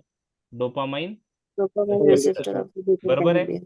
म्हणजेच लिओडोपाचं कन्व्हर्जन डोपामाइन मध्ये होणं आणि डोपामाइनचे ऍक्शन D2 रिसेप्टरवर होणं ब्रेन मध्ये महत्वाचं आहे, बरोबर आहे? बरोबर आहे? Yes, sir. ओके. हो. आणि त्यामुळे पार्किन्सोनिझमचे सिम्पटम्स इम्प्रूव्ह होतात. हे मी थोडक्यात तुम्हाला सांगतोय, ठीक आहे? थोडक्यात तुम्हाला सांगतोय.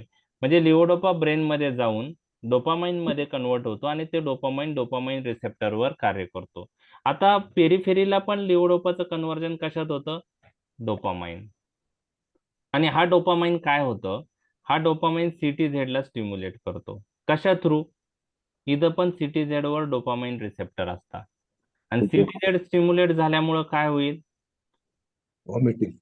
ओमेटिंग. मग आता तुम्हाला ही ओमेटिंग ट्रीट करायची आहे. ही ओमेटिंग ट्रीट करायची आहे levodopa induce. Okay. Levodopa induce vomiting treat करायची आहे. ओके. तर तुम्हाला कोणता ड्रग द्यावा लागेल जो CTZ वरचे कोणते रिसेप्टर ब्लॉक करेल? Dopamine receptor. Very good. कोणते रिसेप्टर ब्लॉक करेल? डोपामाइन. Dopamine. कारण डोपामाइन ओमिटिंग कसं करतोय? CTZ वरचे डोपामाइन रिसेप्टर स्टिम्युलेट करून ओमिटिंग करतोय. तर CTZ वरचे D2 रिसेप्टर ब्लॉक करणारे ड्रग द्यावा लागेल. तर असे अँटीएमेटिक ड्रग कोणते की जे डोपामाइन रिसेप्टर ब्लॉक करतात? प्रोमेथाझोन. ओंडासेट्रन. नाही, ओंडॅनसेट्रॉन हा 5-HT3 अँटागोनिस्ट आहे. ओंडॅन प्रोमेथाझोन. आता नाही, प्रोमिथॅपाझिन नाही, 5-HT3. ओंडॅनसॅट्रॉन हा 5-HT3 अँटागोनिस्ट आहे. त्याचा उपयोग होईल का इथं? नाही. Nice. ओंडॅन देऊन काही उपयोग नाही. तुम्ही प्रोमिथॅझिन सांगितला, तो अँटी मस्कुरेनिक ड्रग आहे, तो मस्कुरेनिक रिसेप्टर ब्लॉक करतो, त्याचाही उपयोग इथं नाही. तर मेटाक्लोप्रामाइड. येस, मेटाक्लोप्रामाइड किंवा डॉम्पेरिडॉन. Very good. बरोबर आहे. दोघांना D2 अँटागोनिस्टिक ऍक्शन आहे, बरोबर आहे? हा. पण यापैकी वी प्रेफर डॉम्पेरिडॉन. आता तुम्हाला प्रश्न पडला असेल की दोघं D2 अँटागोनिस्ट आहे, मग दोघांपैकी डॉम्पेरिडॉनच का यूज केला जातो, मेटोक्लोप्रामाइड का यूज केला जात नाही? बरोबर आहे. तर त्याचं रिझन असं आहे, दोघं इफेक्टिव्ह आहे. डॉम्पेरिडॉन यूज केला तरी CTZ वरचे डोपामाइन रिसेप्टर ब्लॉक होऊन ओमिटिंग प्रिव्हेंट होणार आहे. तेव्हा ओमिटिंग ट्रीट होणार आहे. आणि मेटोक्लोप्रामाइड जरी दिला तरी CTZ वरचे डोपामाइन रिसेप्टर ब्लॉक होऊन ओमिटिंग ट्रीट इम्प्रूव्ह होणार आहे. म्हणजे दोघंही ओमिटिंग इम्प्रूव्ह करतील. मग मी तुम्हाला सांगतोय की डॉम्पेरिडॉन का प्रेफर्ड करतात, मेटोक्लोप्रामाइड का नाही करत. जर पार्किन्सोनिझमच्या पेशंट मध्ये लिव्होडोपावर आहे आणि त्याच्यामुळे जी ओमिटिंग होती ती ट्रीट करण्यासाठी, तर दोघांमध्ये काय फरक आहे. एक्स्ट्रा पिरामिड हा तर it is डॉम anticholinergic. नाही सांगतो मी आता. डॉम्पेरिडॉन आणि मेटोक्लोप्रामाइड पैकी domperidone does not cross blood brain barrier. Domperidone does not Does not. Cross blood blood brain barrier. आणि जर मेटोक्लोप्रामाइडचा विचार केला, metoclopramide crosses blood brain barrier. मग domperidone blood brain barrier cross करणार नाही. नाही. त्यामुळे तो CTZ वरचे डोपामाइन रिसेप्टर ब्लॉक करेल का? करेल, कारण ते outside the blood brain barrier आहे. बरोबर बरोबर आहे. Yes. Metoclopramide crosses blood brain barrier. तर मेटोक्लोप्रामाइड CTZ वर तर ऍक्ट होणारच आहे, कारण ते ब्लड ब्रेन बॅरियरच्या बाहेर आहे. पण metoclopramide also crosses blood brain barrier, आणि ब्लड ब्रेन बॅरियर क्रॉस करून मेटोक्लोप्रामाइड ब्रेन मधले डोपामाइन रिसेप्टर ब्लॉक करून टाकेल. मग मेटोक्लोप्रामाइड मधने ब्रेन मधले डोपामाइन रिसेप्टर ब्लॉक केले तर काय होईल? ऍक्शन कमी होईल लिव्होडोपा. लिव्होडोपाची ऍक्शन कमी होईल. लिव्होडोपा ब्रेन मध्ये येईल, डोपामाइन मध्ये कन्वर्ट होईल, हम्म. पण डोपामाइन रिसेप्टरच नाहीये, कारण ते ब्लॉक झालेत मेटोक्लोप्रामाइडने. मग तुम्ही ओमिटिंग इम्प्रूव्ह करता मेटोक्लोप्रामाइडने, पण लिव्होडोपाची ऍक्शन काय करता? कमी. Decrease होणार. मग त्याच्याऐवजी जर डॉम्पेरिडॉन यूज केला, डॉम्पेरिडॉन हा ब्लड ब्रेन बॅरियर क्रॉस करत नाही, त्यामुळं तो ब्रेन मधले डोपामाइन रिसेप्टर ब्लॉक करणार नाही, नाही. त्यामुळे तो लिव्होडोपाची ऍक्शन कमी करणार नाही. नाही. परंतु हा डॉम्पेरिडॉन CTZ वर ऍक्ट होईल आणि CT वरचे डोपामाइन रिसेप्टर ब्लॉक करेल, कारण CTZ outside the blood brain barrier आहे. आणि त्याच्यामुळं लिव्होडोपा इंड्यूस जी ओमिटिंग आहे ती काय होईल? इम्प्रूव्ह होईल. पण लिव्होडोपाची ऍक्शन हॅम्पर होणार, लिव्होडोपाची ऍक्शन कमी होणार नाही. म्हणजेच तुम्हाला जर कोणी विचारलं आउट ऑफ डॉम्पेरिडॉन आणि metoclopramide which drug you will use to treat levodopa induce vomiting, answer काय? मग आता हे कन्सेप्ट तुम्हाला कशावर लक्षात आलं की CTZ ब्लड ब्रेन बॅरियरच्या बाहेर लोकेटेड आहे. हा कन्सेप्ट तुम्हाला माहित आहे, त्यामुळे तुम्हाला ते क्लिअर होईल. लक्षात आलं? आता ओंड्यांचा इफेक्टिव्ह राहणारच नाही, कारण तो डोपामिन रिसेप्टर ब्लॉक करत नाही, तो 5-HT3 रिसेप्टर ब्लॉक करतो. सिरोटोनिन इंड्यूस ओमिटिंग असेल तर तो ठीक आहे, कॅन्सर रिलेटेड ओमिटिंग मध्ये तो चांगला आहे. Okay, anti cancer drug induce omitting असेल तर ओंड्यान चांगला आहे. परंतु इथं 5-HT3 अँटागोनिस्ट ओंड्यांचा काहीच रोल नाहीये, किंवा प्रोमिथॅझिन जे आहे त्याचाही रोल नाहीये, कारण तो अँटी मस्क्युरियानिक आहे. आपल्याला D2 अँटागोनिस्टच वाला ड्रग देणं गरजेचं आहे. लक्षात आलं? तर जर तुमचा बेसिक हे जर क्लिअर झालं तर तुम्हाला 2 मार्कला जरी क्वेश्चन विचारला, why metoclopramide is not use to treat levodopa induce vomiting, तर तुम्ही ते सांगू शकता. Metoclopramide will improve vomiting. There is improvement in vomiting, but metoclopramide will block D2 receptor in the brain and decrease action of levodopa. So instead of that, domperidone is better to treat levodopa induced vomiting because it does not cross blood-brain barrier. So levodopa action will not decrease in the brain, and however it will improve vomiting. तर हे झालं काय म्हणता येईल की 2 मार्कला तुमचा basic taste करणारे question असे असतात. ते स्ट्रेट फॉरवर्ड नाहीये. तुम्हाला बेसिक माहित असेल तर माहित होईल. तर ठीक आहे, आपला ब्लड ब्रेन बॅरियर कंप्लीट झालेला आहे. उद्या आपण प्लॅसेंटल बॅरियर आणि प्लाझ्मा प्रोटीन बाइंडिंग हा टॉपिक डिस्कस करूया. आता ब्लड ब्रेन बॅरियर वर शॉर्ट नोट कोणी विचारणार नाही 4 मार्कला. फक्त 2 मार्कला जर असा क्लिनिकल बेस्ड क्वेश्चन विचारला तर तो 2 मार्कचा क्वेश्चन तुमचा अटेम्प्ट झाला पाहिजे. त्यामुळे आपण ते डिटेल मध्ये डिस्कस केलेलं आहे. तुम्ही फक्त रीड करा. कन्सेप्ट क्लिअर झाला, तुम्हाला ते काही पाठ करायची गरज नाही. तुम्ही कधी युनिव्हर्सिटी एक्झाम मध्ये पण तुम्हाला ते क्लिक होणार आहे आता. ठीक आहे, त्याला पाठांतर लागत नाही. ठीक आहे, तर प्लाझ्मा प्रोटीन बाइंडिंग वर शॉर्ट नोट येऊ शकते, ते आपल्याला व्यवस्थित घ्यायची. आणि त्यानंतर आपल्याला मेटाबॉलिझम, बायो ट्रान्सफॉर्मेशन हा टॉपिक आपण डिस्कस करणार आहे. तर राहिलेला पाठ आता आपण